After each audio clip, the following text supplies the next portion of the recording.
7 मई 2025 दो Rafale jet रात के अंधेरे में अनंत आकाश के सन्नाटे को चीरते हुए एक स्ट्राइक मिशन के लिए आगे बढ़ रहे हैं, जिनके पीछे दो MiG-29, फिर उनके पीछे दो Su-30 MKI और सबसे पीछे एक जैगुआर स्ट्राइक कॉम्बिनेशन में फ्लाई कर रहा है।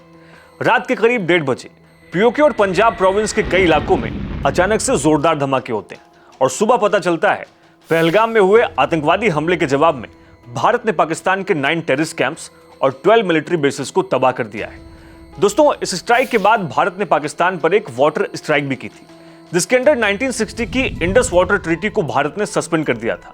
और आज इसी इंडस रिवर सिस्टम पर भारत $1 बिलियन के हाइड्रो पावर मेगा प्रोजेक्ट्स पर काम कर रहा है, जिससे बिना एक गोली चलाए भी भारत पाकिस्तान को घुटनों पर ला देगा। क्योंकि आज से पहले जब भी भारत इस एरिया में कोई कंस्ट्रक्शन करने जाता था, भारत को अमेरिका की तरफ से वार्निंग्स मिलने लगती थी। लेकिन अब भारत, चाहे पाकिस्तान हो, चाइना हो या फिर अमेरिका, इन सब की आंखों में आंखें डालकर कहता है, अगर पाकिस्तान आतंकवाद को खत्म नहीं करेगा तो भारत की ओर से उसे एक बूंद तक पानी नसीब नहीं होगा। पानी और खून भी एक साथ नहीं बह सकता। और अब चाइनीज इंटेलिजेंस भी पाकिस्तान को इसको लेकर अलर्ट कर रही है। इंडस वाटर पर आपने जो भी प्रोजेक्ट्स बनाए हैं, भारत के $multi billion वाला हाइड्रो पावर प्रोजेक्ट उसे बर्बाद कर देगा।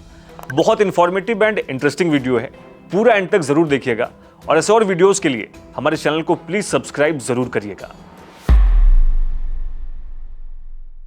भारत का ये एम्बिशियस प्रोजेक्ट कितना इंपॉर्टेंट है, इसको समझने से पहले हमें दो बातें समझनी होगी। पहली, आखिर ये इंडस रिवर सिस्टम क्या है जिस पर भारत ये प्रोजेक्ट बना रहा है। दूसरा, इस सिस्टम को पाकिस्तान की लाइफलाइन क्यों कहा जाता है, जिसके गले की नब्ज आज भारत के हाथों में है।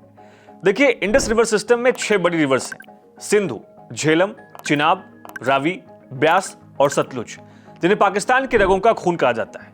क्योंकि इनके बिना पाकिस्तान के लोगों की लिविंग, इकोनॉमी एंड सोसाइटी का सर्वाइवल पॉसिबल नहीं है। ये नदियां हिमालय की बर्फीली चोटियों से निकलती हैं और पाकिस्तान में पहुंचकर लगभग 80% एग्रीकल्चरल लैंड की सिंचाई करती हैं, जिससे पाकिस्तान हर साल 26 मिलियन टन गेहूं, 8 मिलियन टन चावल और 10 मिलियन टन कपास उगाकर दुनिया का चौथा सबसे बड़ा कपास प्रोड्यूसर देश बनता है। वर्ल्ड बैंक के अकॉर्डिंग इंडस रिवर्स द्वारा बनाया गया बेसिन 5,66,000 स्क्वायर किलोमीटर्स में फैला है, जहां पाकिस्तान की 80% आबादी रहती है। ये नदियां पाकिस्तान को 75% से ज्यादा रिन्यूएबल वाटर देती हैं, जो पाकिस्तान के एग्रीकल्चर और वहां रहने वाले लोगों के जीवन के लिए सबसे जरूरी है। क्योंकि एग्रीकल्चर का पाकिस्तान की ओवरऑल जीडीपी में कंट्रीब्यूशन 20% है। साथ ही यही एग्रीकल्चर पाकिस्तान के 37.4% लोगों को जॉब्स प्रोवाइड करती है और पाकिस्तान के एक्सपोर्ट का 24.4% हिस्सा एग्रीकल्चरल प्रोडक्ट से आता है। यानी कल के डेट में अगर नदियों से पाकिस्तान को पानी मिलना बंद हो जाए तो पाकिस्तान के फूड प्रोडक्ट्स की पैदावार 90% तक गिर जाएगी। और पाकिस्तान जहां पहले से 47% लोग रोज रात में भूखे सोते हैं, वहां हालात और भी खराब हो जाएंगे। और बात सिर्फ खेती की नहीं है, पाकिस्तान के बड़े शहरों की पानी की जरूरत भी इन्हीं रिवर से पूरी होती है। लाहौर जहां 1.3 करोड़ लोग रहते हैं, कराची जहां 1.6 करोड़ लोग रह रहे हैं, उनके पीने का पानी इसी रिवर सिस्टम से आता है। पाकिस्तान के 50% शहरों का ग्राउंड वाटर इसी रिवर सिस्टम से रिचार्ज होता है। अगर किसी भी रीजन की वजह से यहां पानी की सप्लाई रुक जाए तो ये शहर बंजर बन जाएंगे। पाकिस्तान की एनर्जी नीड में भी ये नदियां इंपॉर्टेंट रोल प्ले करती हैं, क्योंकि चाहे इंडस रिवर पर बना पाकिस्तान का तरबेला डैम हो या फिर झेलम नदी पर बना मंगला डैम, इन दोनों से पाकिस्तान 5,000 मेगावाट बिजली बनाता है। यानी पाकिस्तान की 20% बिजली इंडस वाटर रिवर सिस्टम से जाती है। सोचो, अगर ये दोनों डैम बिजली प्रोड्यूस करना बंद कर दें तो पाकिस्तान को हर साल $10 बिलियन का नुकसान होगा। अगर इंडस रिवर सिस्टम की नदियों में पानी ना आए तो पाकिस्तान की मोस्टली फैक्ट्रीज बंद हो जाएंगी, जिससे नौकरियां खत्म हो जाएंगी। यानी कुल मिलाकर पाकिस्तान के लिए इंडस रिवर सिस्टम की नदियां सिर्फ पानी नहीं, बल्कि पाकिस्तान की सांस, इकोनॉमी एंड उनका फ्यूचर है, जिनके बिना पाकिस्तान को रेगिस्तान बनने में देर नहीं लगेगी। इसलिए 1960 में पाकिस्तान वर्ल्ड बैंक से रिक्वेस्ट करता है ताकि भारत के साथ इंडस वाटर पर एक ट्रीटी साइन कर पाकिस्तान को जिंदा रखा जाए। और पंडित नेहरू भी पाकिस्तान को अपना छोटा भाई समझकर 19 सितंबर 1960 को कराची में पाकिस्तान के राष्ट्रपति अयूब खान के साथ मिलकर इंडस वाटर ट्रीटी पर साइन कर देते हैं।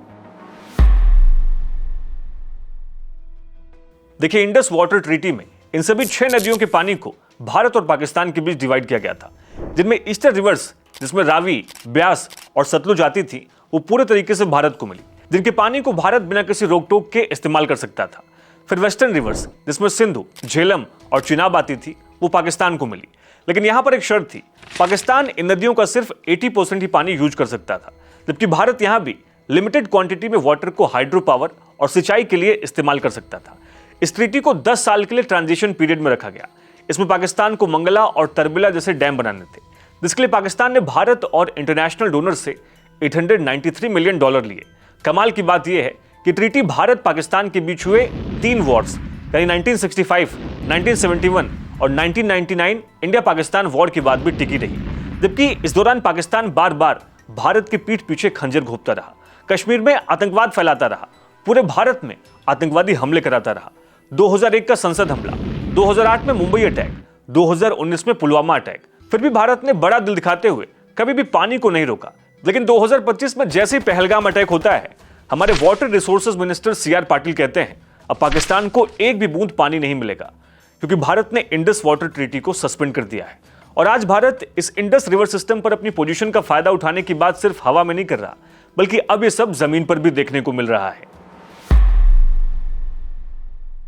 देखिए, इंडस रिवर सिस्टम पर भारत कई प्रोजेक्ट्स पर काम कर रहा है, जिसमें से सबसे इंपॉर्टेंट है भारत का पाकल दुम प्रोजेक्ट, जो जम्मू कश्मीर के किश्तवाड़ डिस्ट्रिक्ट में चिनाब बेसिन पर बना भारत का सबसे बड़ा हाइड्रो प्रोजेक्ट और देश का सबसे ऊंचा डैम है। सबसे जरूरी बात यह है, ये एक स्टोरेज प्रोजेक्ट है, जिसका मतलब है जब सूखा पड़ेगा भारत पानी को रोक लेगा और मानसून के सीजन में ज्यादा पानी छोड़ देगा, जिससे दुश्मन मुल्क में बिना एक गोली चलाए बाढ़ या सूखे की सिचुएशन पैदा की जा सकती है। और पाकिस्तान जो पहले से गरीब और कंगाल मुल्क है, उसकी हालत को और भी खस्ता किया जा सकता है। दूसरा है किरू प्रोजेक्ट। ये भी किश्तवाड़ जिले में चिनाब रिवर पर बना एक run of the river project है, जिसका मतलब है इसमें पानी आता है, इलेक्ट्रिसिटी बनती है और पानी बिना स्टोर हुए ही आगे चला जाता है। लेकिन जब एक कैस्केड सिस्टम का हिस्सा बनता है, यानी एक ही रिवर पर एक के बाद एक कई मल्टीपल डैम्स बनते हैं, तो उसकी स्ट्रेटेजिक पावर और बढ़ जाती है, क्योंकि इससे पानी की टाइमिंग, फ्लो एंड स्पीड सब भारत के कंट्रोल में होगी। और पाकलदुम और किरू, ये दोनों प्रोजेक्ट्स 2026 के आखिर तक फाइनल हो जाएंगे। नेक्स्ट है क्वार प्रोजेक्ट। ये भी चिनाब रिवर पर बना 540 मेगावाट का एक डैम है। 2024 की शुरुआत में चिनाब नदी को डाइवर्ट कर इस डैम प्रोजेक्ट को शुरू किया गया था और मार्च 2028 तक ये प्रोजेक्ट भी कंप्लीट हो जाएगा। अगला है रतले प्रोजेक्ट। ये भी चिनाब नदी पर बना 850 मेगावाट का डैम प्रोजेक्ट है, जिस पर कुछ समय पहले ही पाकिस्तान ने अपनी नाराजगी जाहिर की थी, लेकिन भारत ने बड़ी चालाकी से इस प्रोजेक्ट को पहाड़ों में टनल से जोड़ दिया है। यानी इस प्रोजेक्ट में चिनाब का पानी डैम से कंट्रोल कर सुरंगों के जरिए भारत के बाकी राज्यों में डाइवर्ट किया जाएगा और ये भी नवंबर 2028 तक कंप्लीट हो जाएगा।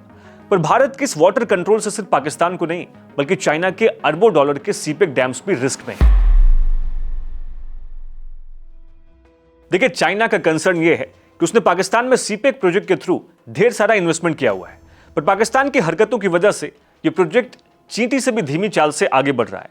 और अब पाकिस्तान स्पॉन्सर टेररिज्म की वजह से इंडस वाटर ट्रीटी को सस्पेंड किया जाना चाइना के लिए बहुत ज्यादा फ्रस्ट्रेटिंग है, जिसके लिए चाइना ने पाकिस्तान को खूब खरी खोटी भी सुनाई है, क्योंकि चाइना ने पिछले कुछ सालों में पाकिस्तान के हाइड्रो पावर सेक्टर में बड़ा इन्वेस्टमेंट किया है, जैसे इंडस कैस्केड प्रोजेक्ट, जिसमें चाइना पाकिस्तान ऑक्युपाइड कश्मीर में 5 डैम्स बना रहा है, जिसमें डायमर भाषा dam, बुंजी dam, Dasu dam, Patan dam और ठाकोर डैम शामिल है।